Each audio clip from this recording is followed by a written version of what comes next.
मुंबई के जेजे अस्पताल में इस वक्त डॉक्टर राजश्री कटके की हर तरफ तारीफें हो रही हैं, क्योंकि उन्होंने एक खातून के पेट से 30 किलो वजनी कैंसर रसूली निकालने के लिए ऑपरेशन किया और ये ऑपरेशन कामयाब रहा।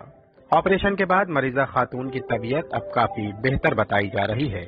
मुंबई में ऑपरेशन के जरिए इतनी वजनी रसूली निकालने का ये पहला मामला है। उनके पेट में बहुत सारा ऐसा बड़ा एक ट्यूमर था और उसके वजह से उन्हें सांस लेने के लिए तकलीफ, चलने के लिए तकलीफ, बैठने के लिए तकलीफ, ये सब था।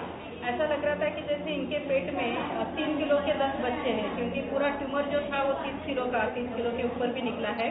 तो इस वजह से ये जो ऑपरेशन था तो बहुत मुश्किल था, बहुत जल्दी करना पड़ता है ऐसे ऑपरेशन और इसके लिए एक्सपर्टीज जरूरी रहते हैं। खातून मरीजा का ताल्लुक उत्तर प्रदेश से है।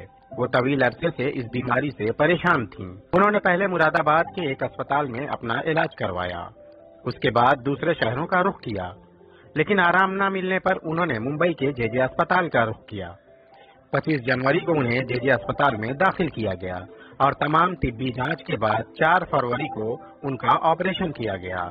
इतना बढ़ गया था, अगर ये वैसे ही फूट जाता था तो उनकी जान को खतरा था, पहली बात है। दूसरी बात ये है कि अगर ये ऐसे ही हम लोग रखते थे तो वो सांस का प्रेशर पूरे फुफ्फुस के ऊपर या हृदय के ऊपर ऐसा प्रेशर होके फिर भी उनकी जान को खतरा हो सकती थी। इससे पहले भी राजश्री कटके ने कामा अस्पताल में 20 किलो वजनी कैंसर रसूली एक मरीजा के पेट से निकाली थी। उसके बाद ये दूसरा मामला है जिसके लिए 6 घंटे ऑपरेशन चला और ऑपरेशन 100% कामयाब रहा। मुंबई से ईटीवी भारत के लिए शाहिद अंसारी की रिपोर्ट।